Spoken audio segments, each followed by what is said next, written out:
सभी मेरे पत्रकार मित्रों को नमस्कार और शिवसेना भवन में आपका स्वागत।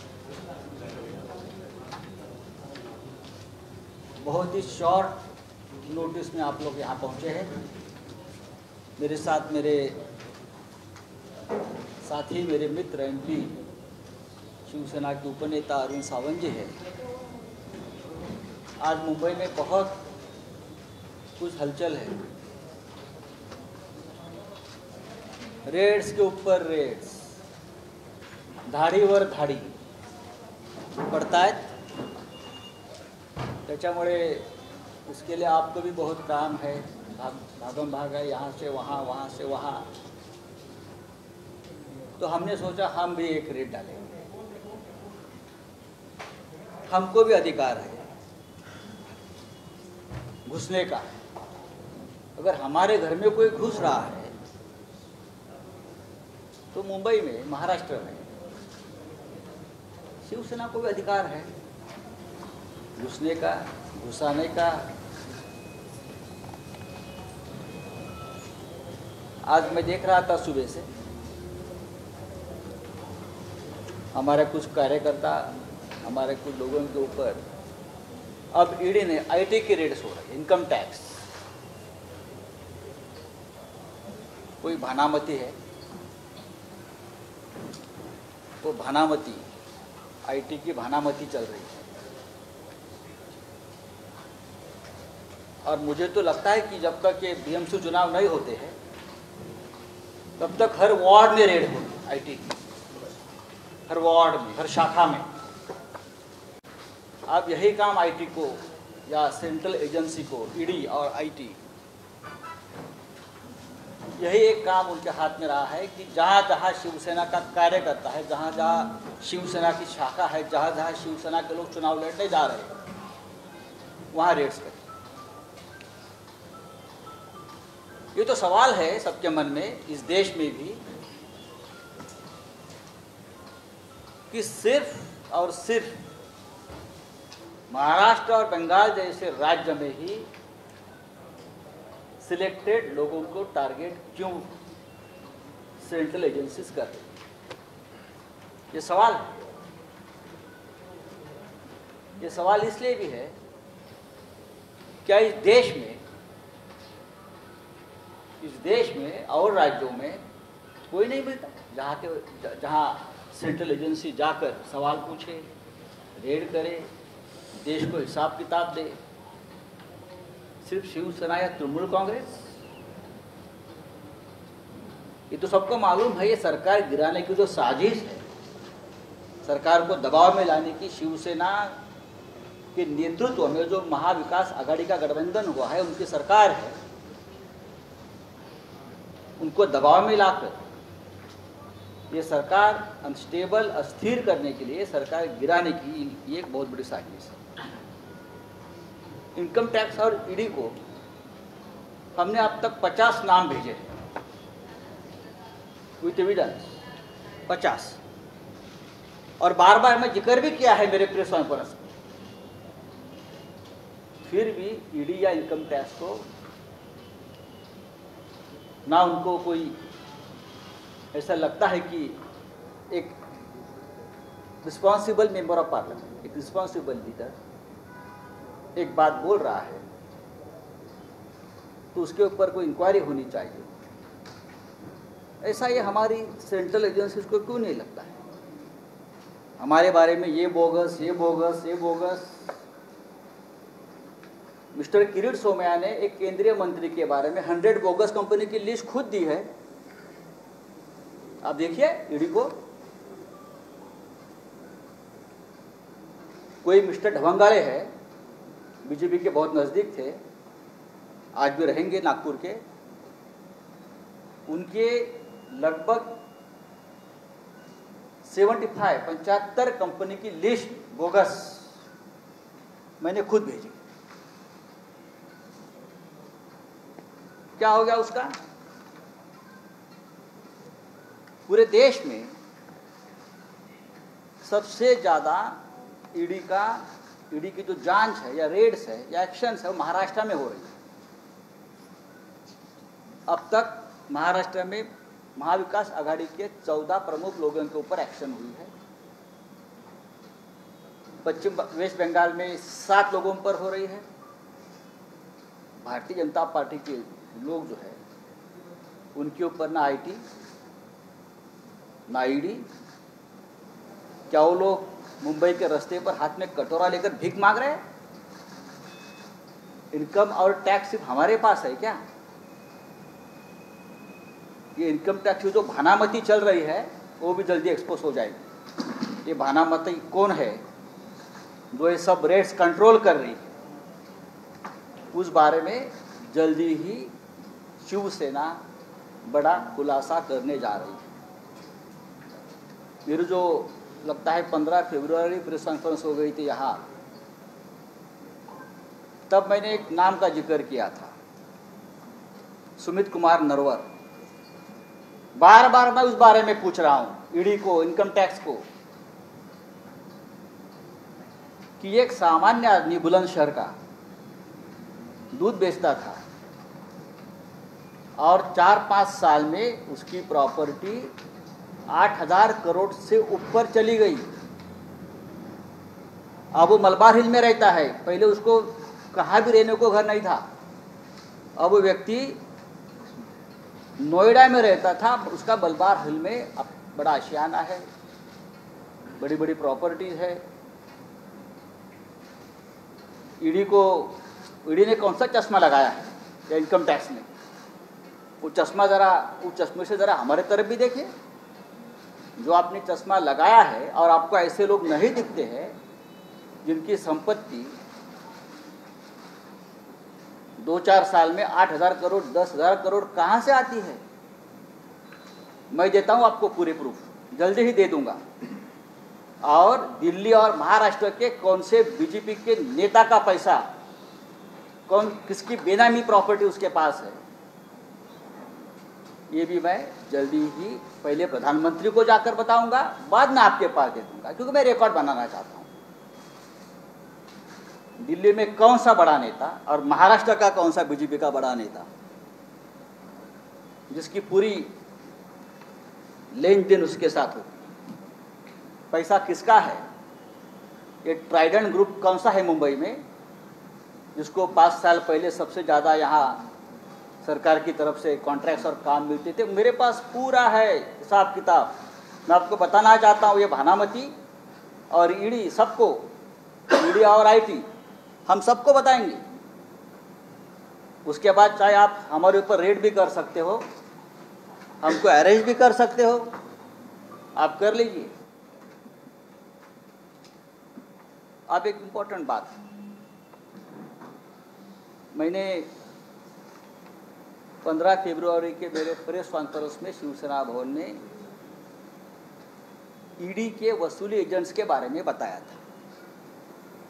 4, 5वां किरीट सोमैया भी है उसमें, गेस्ट आर्टिस्ट है वो, लेकिन बहुत इंपॉर्टेंट है। और ईडी के अधिकारी, बड़े अधिकारी, अब उसमें से कुछ अधिकारी तो भारतीय जनता पार्टी का टिकट लेकर चुनाव लड़ रहे हैं। और मैंने सुना कि इस अधिकारी ने, जो ईडी का अधिकारी था, उसने यूपी के 50 उम्मीदवारों का खर्चा भी किया है, ये मैं सुन रहा हूँ। वो आप बीजेपी का उम्मीदवार बनकर चुनाव वहाँ लड़ रहा है। ये एक नेक्सस है। उसका मतलब ये है ईडी भारतीय जनता पार्टी की एटीएम मशीन बन गई। मैं बहुत ही जिम्मेदारी से मेरा बयान है, as responsible citizen of this nation.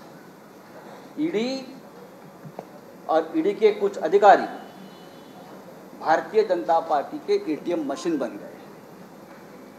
उनके एक्सट्रॉशन के बारे में मैंने एक पूरा काला चिट्ठा प्रधानमंत्री जी को खुद पीएम कार्यालय में हमने लिख कर दिया है। मैंने प्रधानमंत्री जी को 28 28/13 पन्ने का लेटर मैंने लिखा, जिसमें मैंने ये बता दिया है प्रधानमंत्री जी को कि आपके स्वच्छ भारत अभियान जो है, सिर्फ कचरा साफ करना नहीं है स्वच्छ भारत अभियान, उसमें भ्रष्टाचार का कचरा भी हमको साफ करना है। इसलिए देश आपकी जय जयकार भी करता है। ये ब्लैक मनी, व्हाइट मनी, नोटबंदी, सब कुछ उसमें आता है। तो मैंने लेटर लिखा है कि जिस ईडी को आपने लगाया है सबके खिलाफ हमारा जो आपके राजनीतिक विरोधी है उनके खिलाफ ये ईडी क्या कर रही है असल में, मैंने पूरी 1 पार्ट, मैंने जो लेटर लिखा है वो एक पार्ट है, ऐसे में 10 पार्ट उनको देने वाला, किस्तों पे दूंगा। पिछले कुछ वर्षों से ईडी के कुछ अफसर्स और एजेंट्स, उनका एक नेटवर्क बिल्डर्स, डेवलपर्स और कारपोरेट्स कंपनी को डराने का काम वो कर रहे हैं। और ईडी का एजेंट्स का एक नेटवर्क जो है वो एक्सट्रॉशन में लगा हुआ है, करोड़ों की वसूली कर रहा है। उसकी विस्तृत जानकारी मैंने प्रधानमंत्री को दी है और मैं डॉक्यूमेंट्स के साथ बोल रहा हूँ। आपको डॉक्यूमेंट्स शायद डिस्ट्रीब्यूट सर्कुलेट अभी किए हैं। ईडी का ऑफिसर का जो एक्सट्रैक्शन रैकेट है उसमें का जो की फैक्टर है उसका नाम है मिस्टर जितेंद्र चंद्रलाल नवलानी। और आपके जानकारी के लिए मैं उसका पैन नंबर और उसकी 7 अलग अलग कंपनियां भी मैंने आपको दे दी है। इस 7 कंपनियों ने 100 करोड़ से भी आसपास 100 से ज़्यादा बिल्डर डेवलपर से वसूली किए हैं, एक्सट्रॉशन किया है, जिसमें कैश भी है और चेक पेमेंट भी है, डिजिटल ट्रांसफर है उसमें। जिन जिन कंपनियों की ईडी ने जांच की, कंपनियों की ईडी ने जांच की है, उस कंपनी ने अपना पैसा जितेंद्र नवलानी के इस 7 कंपनी में ट्रांसफर किया है।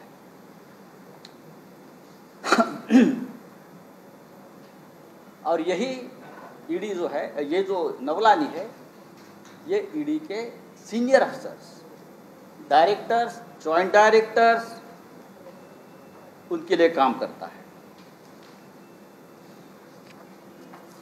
मैं कुछ उदाहरण आपको देता हूं, बाकी सब तो लेटर में है, आप देख सकते हो। ये मेरा पहला लेटर है और जा रहा है। 2017 में ईडी ने दीवान हाउसिंग फाइनेंस कॉरपोरेशन लिमिटेड की जांच शुरू की। अचानक जितेंद्र चंद्रलाल नवलानी और उसकी 7 कंपनियों के खातों में दीवान हाउसिंग फाइनेंस और उसकी जुड़ी कंपनी की ओर से 25 करोड़ रुपए ट्रांसफर हो गए।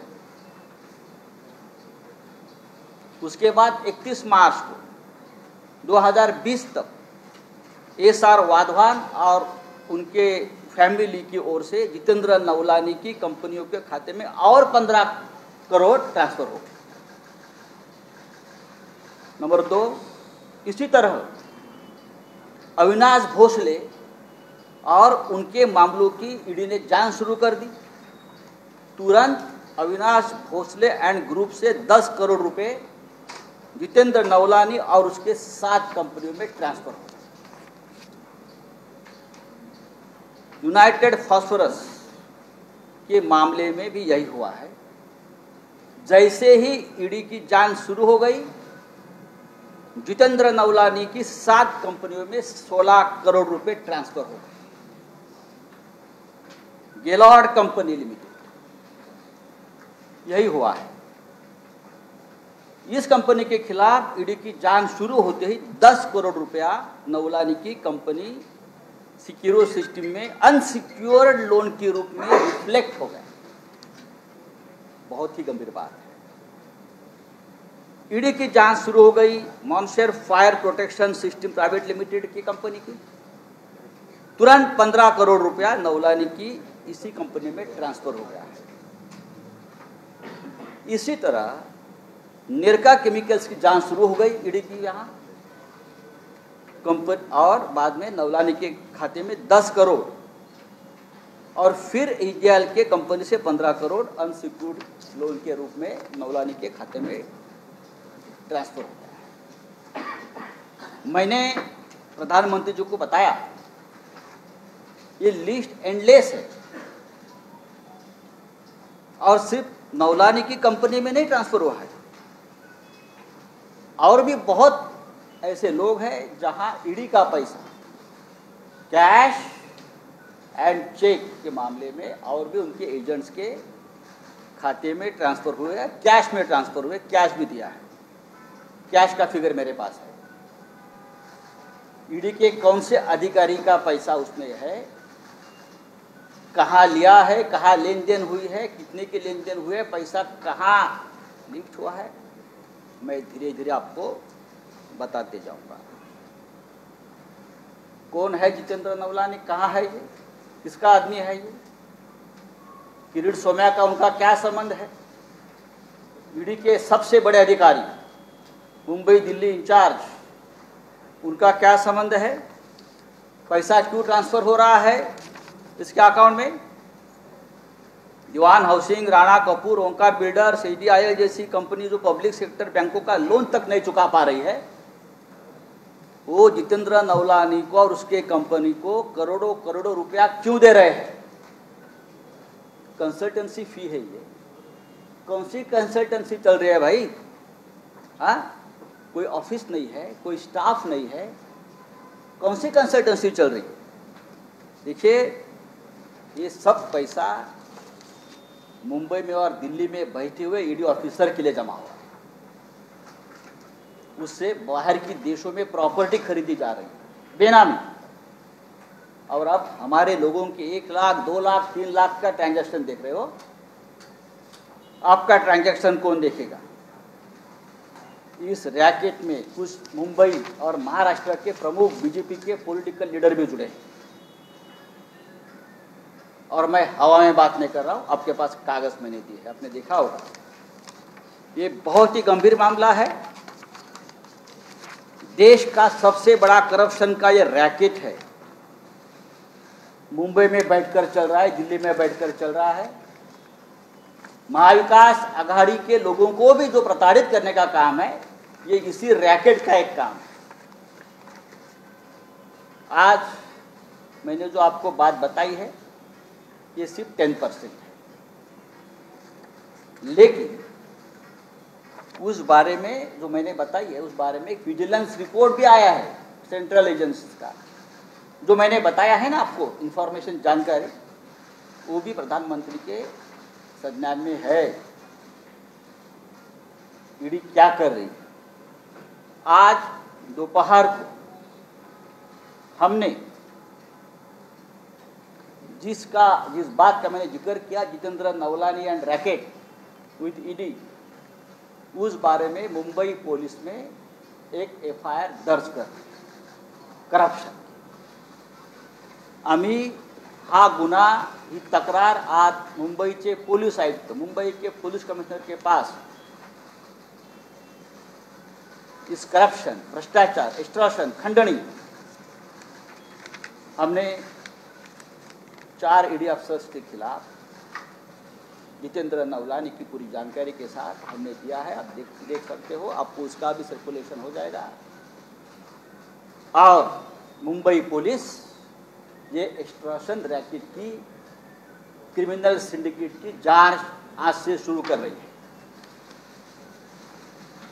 Mumbai police, I repeat, Mumbai police सक्षम है इस क्रिमिनल सिंडिकेट, इस नेक्सस, एक्सटॉर्शन, खंडनी हमारे भाषा में, मुंबई पुलिस उसकी जांच आज से शुरू कर रही है। And mark my words, ED के कुछ अफसर जेल में जा सकते हैं। चोरी, ये लफंगेगिरी, ये डकैती, ये एक्सट्रॉशन मुंबई में जो चल रहा है, करोड़ों करोड़ों रुपया कहाँ जा रहा है? क्या पीएम केयर फंड में जा रहा है? क्या नहीं, आपके घर में जा रहा है, विदेश में जा रहा है, विदेश में जा रहा है। और ये भी रैकेट में दे दूंगा आपको, उसमें कौन शामिल है और बीजेपी के कौन से नेता शामिल है उसमें। ये वसूली एजेंट में बीजेपी के भी नेता शामिल है, पूरा उसमें आपको जानकारी दे दूंगा। आज हमने उस बारे में ऑफिशियल कंप्लेंट लॉन्च की है, आप देख सकते हैं। और ये हवा की बात नहीं है, कागज है।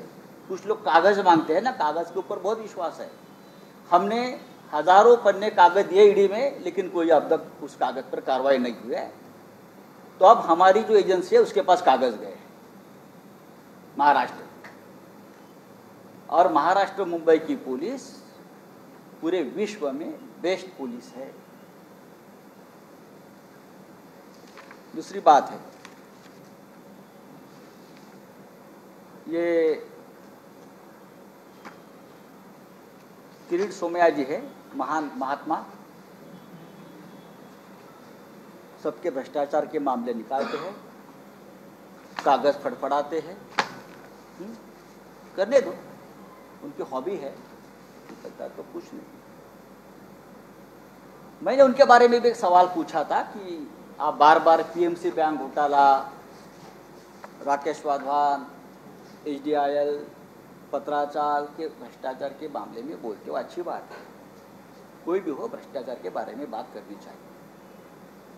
लेकिन मैंने उस वक्त सवाल पूछा था 15 फरवरी को कि पीएमसी बैंक घोटाले का जो मुख्य कॉन्स्पिरेटर है HDIL के को फाउंडर मिस्टर राकेश वाधवान के साथ आपके बिजनेस रिलेशन क्या है? आप हम सबको बताते हैं ना, ये भ्रष्टाचारी, ये भ्रष्टाचारी, ये भ्रष्टाचारी। तो मेरा सवाल इतना ही था कि आपका रिलेशन क्या है। और मैंने वसई गोखिवरी की एक ज़मीन के बारे में भी एक मसला दिया था कि जहां आपकी उसके साथ सीधी पार्टनरशिप है, उसकी जांच EOW कर रही है। मैं आपको बताता हूं कि जून जुलाई 2015 में मिस्टर किरीट सोमैया ने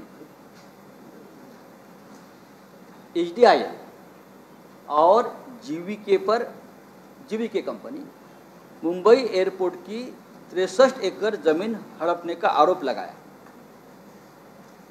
और लगातार MMRDA में लगातार कंप्लेंट्स फाइल, लगातार। उनकी जो आदत है, ही सीरियल कंप्लेनेंट, सीरियल किलर होता है, सीरियल रेपिश होता है, उस तरह से यह आदमी सीरियल कंप्लेनेंट है।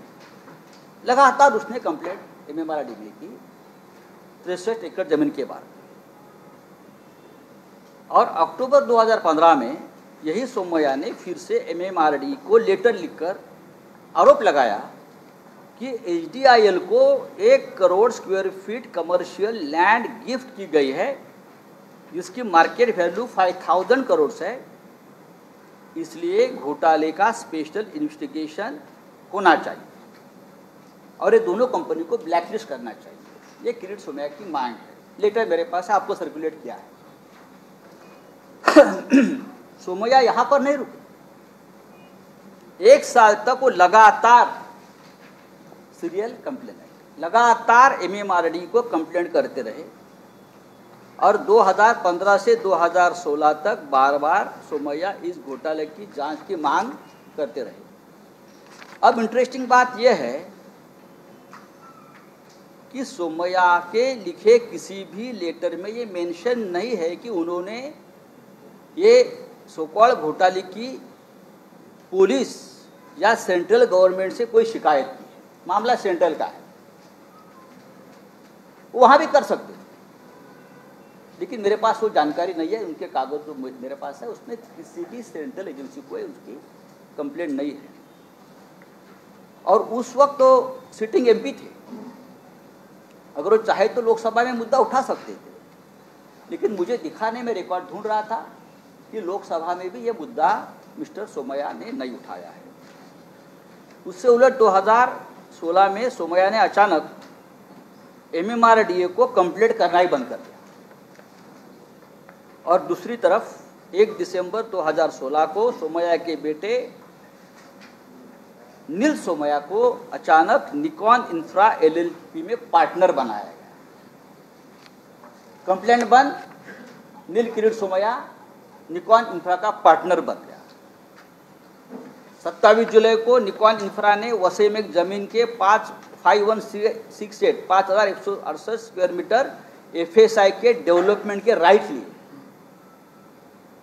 कहा किससे लिया है ये? HDIL के फाउंडर चेयरमैन और PMC बैंक घोटाले के आरोपी राकेश वाधवान से। उनका जो फ्रंट मैन है लधानी, जिसके साथ अब मिस्टर सोमैया के पुत्र पार्टनर बन गए। कल तक तो PMC बैंक घोटाले का आरोपी था। बाद में वसई में ही Sai rhythm realtors private limited के ओनरशिप की 14,420 स्क्वायर मीटर जमीन पर निकॉन इंफ्रा LLP की 2 बिल्डिंगें बनाने के डेवलपमेंट राइट्स भी मिल गए। वो भी जमीन ओरिजिनली राकेश वाधवान की है, उसके भी राइट और एग्रीमेंट्स ये कंपनी से हो गए, जिसमें mister Neil Kirit Somaiya one of the partner है। अगर साई रिदम की इस जमीन का मालिकाना हक राकेश कुमार वाधवान का था और पैसा किसी और कंपनी को ट्रांसफर किया गया है, ऐसा क्यों किया? एक रैकेट है और उसमें मैं पहले से बोल रहा हूं, राकेश वाधवान को PMC बैंक घोटाले में ब्लैकमेल करके जमीन ली है और बाद में कंप्लेंट्स बंद है। पूरा ये व्यवहार सस्पिशियस ट्रांजैक्शन है। जब सोमैया वाधवान के HDIL को लेकर इतने गंभीर आरोप लगाते रहे हैं, तो ये सोमैया फैमिली वाधवान के साथ या वाधवान के जमीन के साथ इस प्रकार से सस्पिशियस व्यवहार, बिजनेस पार्टनरशिप कैसे कर सकती है? हजारों करोड़ का बिजनेस है ये। अगर एक आदमी किसी व्यक्ति के ऊपर इस प्रकार से भ्रष्टाचार के आरोप लगाते हैं, PMC बैंक लूटने का आरोप लगाते हैं, उसी व्यक्ति के जमीन पर जो एक प्रोजेक्ट बन रहा है हजारों करोड़ का, उसमें नील किरीट सोमैया बिजनेस पार्टनर कैसा बन सकता है? इस सवाल का जवाब अब तक कोई नहीं दे पा रहा है और ना भारतीय जनता पार्टी का कोई नेता दे पा रहा है। मुझे लगता है इसकी भी जांच हो रही है। चाहे आपको एंटीसिपेटरी बेल नहीं मिला है वगैरह सब ठीक है, आप बोल रहे हैं मेरे पास क्या कोई कंप्लेंट ही फाइल नहीं हुई, उसका मतलब कल नहीं होगी। पुलिस कंप्लेंट आज नहीं कर रही है, लेकिन जो जांच चल रही है और जांच जिस दिशा में जा रही है, जो एविडेंस सामने आ रही है, मार्क माय वर्ड्स, बाप बेटे जेल में जाएंगे। आप कितने भी कागज फड़फड़ाइए। ये नील किरीट सोमैया के जो पार्टनर है देवेंद्र लढ़ानी की कंपनी साई रिदम रियल्टर्स, उस फाइनेंशियल ईयर 2013-2014 की अगर उसकी बैलेंस शीट आप देखें, लैंड परचेस के कॉलम में मैंने कागज दिए हैं, राकेश वाधवान का सीधा रेफरेंस है और राकेश वाधवान से अकाउंट से इस कंपनी में लगभग 5 करोड़ रुपए आए हैं। 2 एंट्रीज है, एक 3,08,56,000 की एंट्री है और दूसरे पूरे कागज, पूरे बैलेंस शीट्स, पूरे बैंक अकाउंट्स के कागज हमने आपको दिए। अब आप चाहे कितने भी फटफटाएं, आपको ये कागज के बारे में बताना। आप झूठ-मूठ बताइए, लेकिन बताइए। और भी कागज आ रहे हैं। मैं आपका ज़्यादा समय नहीं लेना चाहता हूँ कि आपको शिवसेना भवन में बार बार आना है इस प्रकार की प्रेस कॉन्फ्रेंस को। आज मैंने इस देश का सबसे बड़ा ईडी का घोटाला आपके सामने दिया है। एक छोटा सा पन्ना है जो हमारे पास जानकारी है। और भी आ रहे हैं। और अगले मेरे प्रेस कॉन्फ्रेंस में मैं अधिकारियों के नाम लेकर बताने वाला हूँ, किसको क्या मिला है, किसने किससे एक्सट्रॉशन किया है, और जो पॉलिटिकल सिंडिकेट चल रहा है ना हमारे खिलाफ, उसका सूत्रधार कौन है, सब कुछ बताऊंगा। मैं इतना ही कहूँगा, आप चाहे हमारे खिलाफ कितनी भी ताकत लगाइए, चाहे शिवसेना हो, चाहे महाविकास आघाड़ी की सरकार हो, आप कितनी भी साजिश रचिए, कितनी भी ताकत लगाइए, कितनी भी बदनाम करिए, लेकिन ये सरकार और हम सब, मुख्यमंत्री से लेकर नीचे का कार्यकर्ता, आप हमारा बाल नहीं बाका कर सकते। ये सरकार रहेगी, महाविकास आघाड़ी रहेगी, और चाहे मुंबई महानगर पालिका को सामने रखकर अगर आप हमारे लोगों के ऊपर एक्शन ले रहे हो, झूठे एक्शन, तो ये आपके ऊपर बुमरांग होने वाले। मुंबई महानगर पालिका में आपके लोग क्या कर रहे थे इतने दिन तक, किसको कितना हिस्सा मिला है आपके लोगों को, आपने कैसे एक्सट्रॉशन किया है मुंबई महानगर पालिका से, ये भी हम भानामती जो है ना, आईटी भानामती डिपार्टमेंट को हम भेज रहे हैं। हम देखेंगे आप उनके ऊपर कैसे रेड्स करते हैं। लेकिन आज की ताज़ा खबर यही है कि कंप्लेनेंट अरविंद जगन्नाथ भोसले, उसने मेरे कागज़ के ऊपर जो मैंने आपको दिए हैं, मुंबई पुलिस के पास कंप्लेंट फाइल किया है और उसकी जांच हो रही है, और जांच एक अंजाम तक पहुंचेगी। और मैंने कुछ दिन पहले कहा था, ईडी के 3 अधिकारी बिहाइंड द बार हो गए। धन्यवाद, जय हिंद।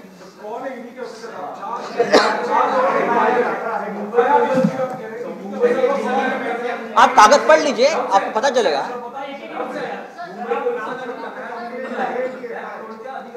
बघा, हा तपासाचा भाग असतो, लक्षात घ्या। This is the matter of investigation. ये इन्वेस्टिगेशन है। मुंबई पुलिस उसकी पूरी नीचे तक जाकर जांच करे। मुंबई पुलिस को भी किसी को भी समन्स